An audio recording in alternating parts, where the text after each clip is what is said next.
잠언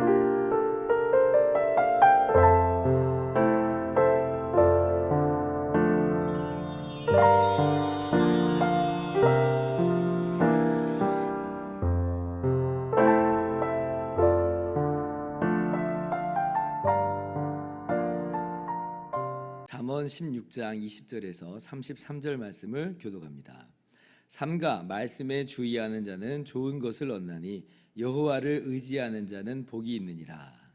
마음이 지혜로운 자는 명철하다 일컬음을 받고 입이 선한 자는 남의 학식을 더하게 하느니라. 명철한 자에게는 그 명철이 생명의 샘이 되거니와 미련한 자에게는 그 미련한 것이 징계가 되느니라. 지혜로운 자의 마음은 그의 입을 슬기롭게 하고 또 그의 입술에 지식을 더하느니라. 선한 말은 꿀송이 같아서 마음에 달고 뼈에 양약이 되느니라. 어떤 길은 사람이 보기에 바르나 필경은 사망의 길이니라. 고되게 일하는 자는 식욕으로 말미암아 애쓰나니 이는 그의 입이 자기를 독촉함이니라. 불량한 자는 악을 꾀하나니 그 입술에는 맹렬한 불 같은 것이 있느니라. 패역한 자는 다툼을 일으키고 말쟁이는 친한 벗을 이간하느니라. 강포한 사람은 그 이웃을 깨어 좋지 아니한 길로 인도하느니라. 눈짓을 하는 자는 패역한 일을 도모하며 입술을 닫는 자는 악한 일을 이루느니라. 백발은 영화의 면류관이라 공의로운 길에서 얻으리라. 노하기를 더디하는 자는 용사보다 낫고 자기의 마음을 다스리는 자는 성을 빼앗는 자보다 나으니라. 제비는 사람이 뽑으나 모든 일을 작정하기는 여호와께 있느니라. 아멘. 할렐루야. 하나님의 크신 은혜와 평강이 오늘도 변함없이 여러분 가운데 가득 넘치기를 주님의 이름으로 축원합니다. 어제 본문 16장 1절 말씀은 마음의 경영은 사람에게 있어도 말의 응답은 여호와께로부터 나느니라 이렇게 시작을 했죠. 그리고 오늘 본문 16장 제일 마지막 절인 33절은요. 제비는 사람이 뽑으나 모든 일을 작정하기는 여호와께 있느니라 이렇게 마무리를 합니다. 어제 말씀과 마찬가지의 의미를 담고 있죠. 만사는 하나님의 주권 하에 있다라고 하는 겁니다. 이러한 하나님의 주권적 섭리가 어디까지 미치고 있는가? 33절 보니까 우연처럼 보이는 일들까지도 마치 이제 주사위가 이렇게 돌려지는 것 같은 그런 사소한 그런 것들까지도 하나님의 주권적 섭리의 대상이다라고 하는 거예요. 세상에서는 제비뽑기 그러면 뭐 그건 운이고 뭐 확률이다 이제 이렇게 이야기를 합니다. 맞습니다. 주사위도 6분의 1의 확률이고 그래서 뭐가 나올지는 모르니까 운이에요. 그런데 우리의 눈으로 볼 때 이제 그런 것이고 그런데 궁극적으로 들어가 보면 사실 이 모든 것까지도 하나님의 섭리에 있어서 예외가 아니다라고 하는 거예요. 여러분 제가 오해하지 마세요. 그러니까 우리가 주사위를 돌리자 이런 얘기 아닙니다. 그러니까 우리가 역시 제비를 뽑아야 되는 거야 그러는 거 아니에요. 제비 뽑기만 하나님의 섭리의 대상이 아니죠. 투표도 선거도 다 하나님의 섭리의 대상이에요. 지금 제비 뽑기라고 하는 것은 가장 우연처럼 보이는 것, 가장 사소하게 보이는 것까지도 하나님의 섭리라고 하는 거지 이것만이 하나님의 섭리의 어떤 도구요 방법과 수단이다 이런 얘기는 아니라고 하는 거예요. 이러한 사소하게 보이는 것 마치 운이요 확률이요 우연같이 보이는 것들조차도 하나님의 섭리의 결과다. 성경을 보면 이러한 그 우연을 통해서 하나님께서 일하시는 것을 여러 곳에서 발견할 수 있는데요. 대표적인 케이스가 어디에 이제 나오냐면 이제 북왕국 이스라엘의 아합 왕의 전사 사건이 바로 이런 것들을 아주 잘 보여주고 있습니다.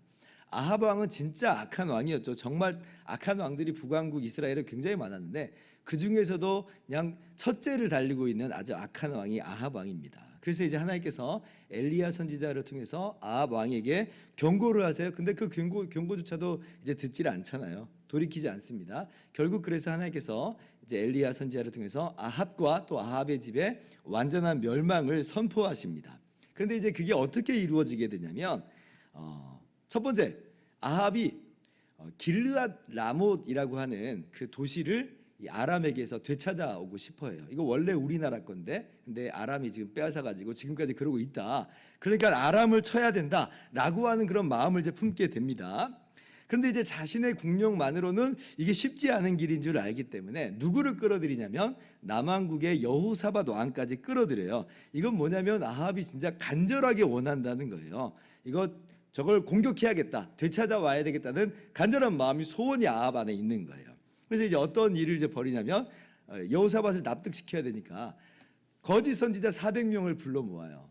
거짓 선지자는 눈치가 빠르잖아요. 딱 보니까 아합이 지금 연합군을 편성해서 공격하고 싶은 거예요. 그러니까 이 거짓 선지자는 하나님의 뜻하고 상관없이 왕의 눈치만 보면서 가서 올라가서 취하소서, 이 전쟁 이깁니다, 이렇게 얘기해요. 그러니까 동일하게 모든 400명의 거짓 선지자가 똑같이 이야기합니다. 그런데 그 중에서 이제 한 명의 선지자를 더 불러오는데 그 이제 미가야라고 하는 선지자는 참 선지자예요. 이 선지자는 분명하게 이야기하죠. 아합 왕이 그 전쟁에서 전사할 겁니다. 그런데 아합 왕이 어떤 마음이라고 그랬어요? 가고 싶다고 그랬잖아요. 게다가 거짓 선지자 400명도 마첨을 하잖아요. 그러니까 정말 가고 싶은 거예요. 그래서 이 미가야를 감옥에 가둬버립니다. 두 번째, 근데 이제 아합 왕이 좀 찜찜하잖아요. 그러니까 어떤 일을 이제 하게 되냐면 자신은 왕복을 벗고 변장을 합니다. 그냥 일반 그 병사나 아니면은 해봤자 지휘관 정도로 변장을 한 거고, 여호사밧, 남왕국 유다 왕인 여호사밧에게는 왕복을 입혀서 출전하게 합니다. 그러니까 위험 부담을 자기가 지금 덜겠다는 거예요. 왕이 죽을 거라고 했으니까 왕복만 벗으면 되겠지, 이런 생각을 좀 했나 봅니다. 그래서 이제 전쟁이 어떻게 펼쳐지냐면 아람 군대가 아니나 다를까 왕만 공격해라, 이렇게 이제 명령이 떨어져요. 그러니까 지금 왕을 찾아다니는데 저기 왕복 입은 사람이 있어요. 그래서 그쪽만 지금 공격을 하는데 여호사밧이 당황스러움 속에서 소리를 질러요. 근데 이제 그 소리를 지르는 것 통해서 아마도 이제 아람 군대가 저기는 이스라엘 왕이 아니다, 아합 왕이 아니다라고 깨달았습니다. 그래서 여호사밧 쫓기를 그쳐요. 그럼 이제 전쟁은 어떻게 벌어지냐면 난전이 벌어지는 거예요. 그냥 서로 치고받고 싸울 수밖에 없습니다. 왜냐하면 왕을 공격해라 했는데 왕이 없어졌으니까 지금 난전이 벌어지는데, 그런데 그때 34절에 어떤 일이 벌어지냐면 열왕기상 22장 34절이에요. 한 사람이 무심코 활을 당겨 이스라엘 왕의 갑옷 솔기를 마친지라, 이렇게 써 있어요. 지금 왕인지 모르는 상황입니다. 근데 그 사람이 지금 화살을 쏜 거예요. 근데 게다가 무심코라고 써 있어요. 무심코. 이게 무심코 우연히라고 하는, 우연히.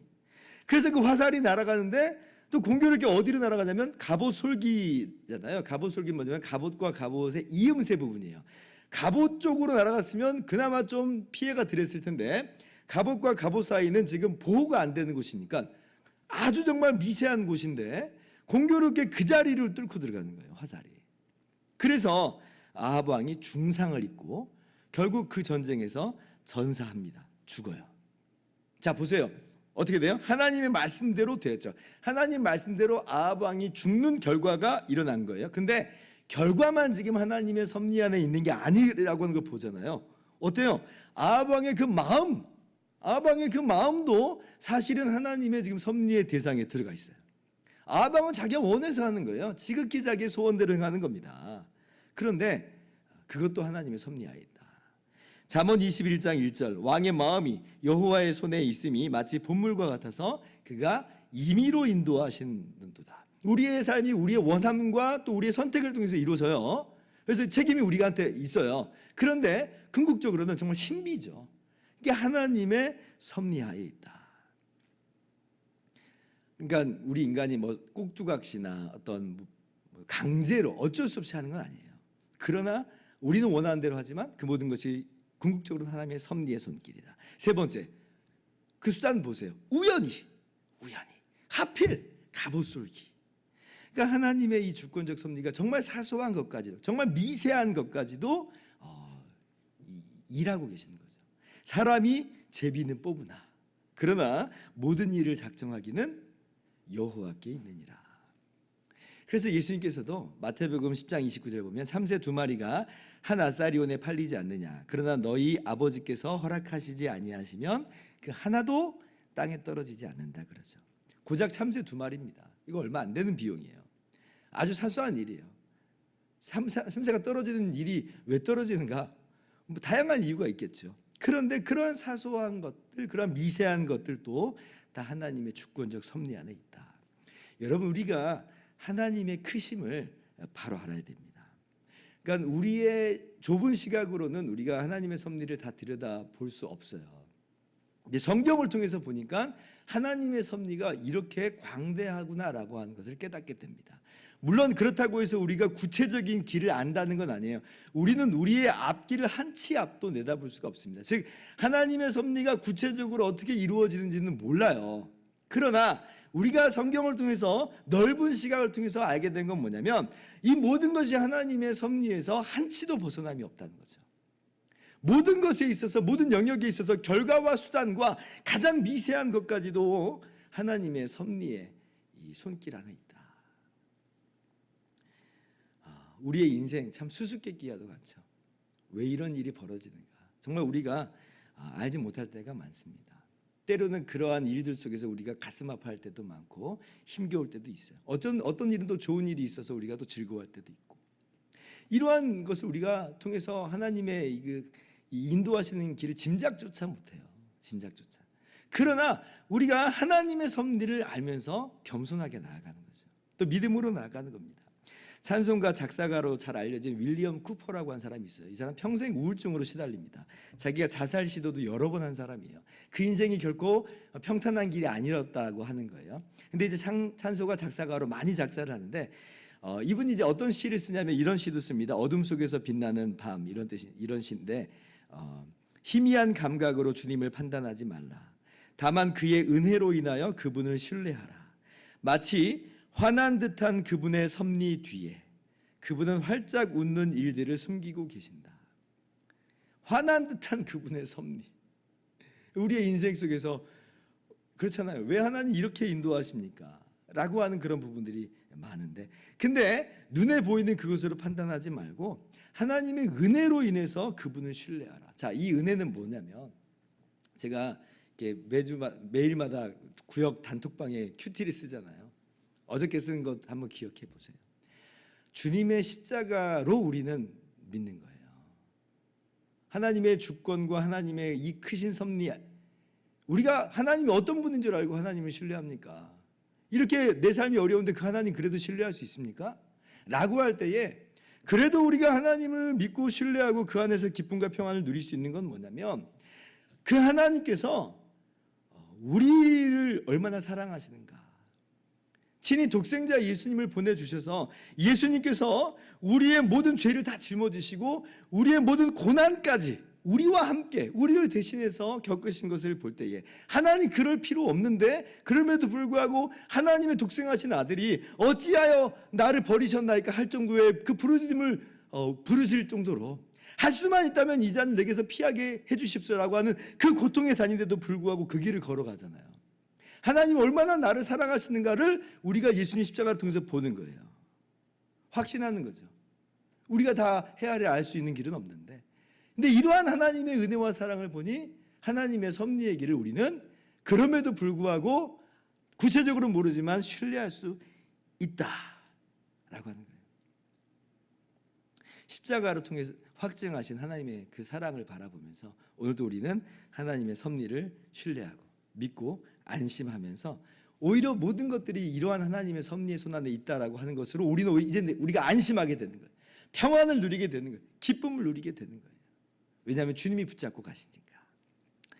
이 교훈을 우리가 이 한 가지로 이 적용을 구체적으로 합시다. 어떤 걸 적용을 이제 그럼 해야 되냐면, 자 32절 보세요. 바로 그 윗절이잖아요. 노하기를 더디하는 자는 용사보다 낫고 자기의 마음을 다스리는 자는 성을 빼앗는 자보다 나으니라. 자, 노하기를 더디하는 게 용사보다 낫대요. 아니, 성을 빼앗는 게 얼마나 큰 일인데요. 근데 그것보다 자기 마음을 다스리는 자가 더 낫답니다. 사실 그래요. 우리의 인생 속에서 마음을 다스리고 그 안에서 평안과 확신과 기쁨을 누리는 게 얼마나 행복인지 몰라요. 하고 싶다고요. 그렇게 노하기를 더디하고 싶다고요. 마음을 다스리고 싶다고요. 근데 어떻게 이렇게 할 수 있냐는 거예요. 이게 우리의 고민이잖아요. 그 중에 하나가 뭐냐면 섭리를 바라보는 거예요. 어떻게 우리가 화를 더디할 수 있는가? 어떻게 우리가 우리의 마음을 다스릴 수 있는가? 우리의 눈앞에서 다가오는 이 환경 속에서 화가 안 나요? 우리에게 다가오는 이 삶의 모습 속에서 아니 우리 마음을 지금 가눌 수가 있어요? 근데 그럼에도 불구하고 그렇게 해 나갈 수 있는 이유는 뭐냐면 모든 것이 하나님의 선하신, 우리를 너무나 사랑하신 하나님의 섭리 안에 있으니까. 그래서 우리는 오늘 어제보다 오늘 화를 다스릴 수 있고 어제보다 오늘 우리의 마음을 다스릴 수가 있는 거죠. 우리의 삶은 그렇게 빚어나가는 겁니다. 이 길이 만만한 길은 아닌데요. 그러나 오늘 또 우리를 사랑하시는 주님의 십자가 안에서 하나님의 그 완전하신 선하고 지혜로우신 섭리의 손길을 우리가 그 넓은 시각으로 바라보면서 화를 좀 더디 내시고 오늘 그리고 마음을 잘 다스려 나가실 수 있는 저와 여러분들 되기를 주님의 이름으로 축원합니다. 기도하겠습니다.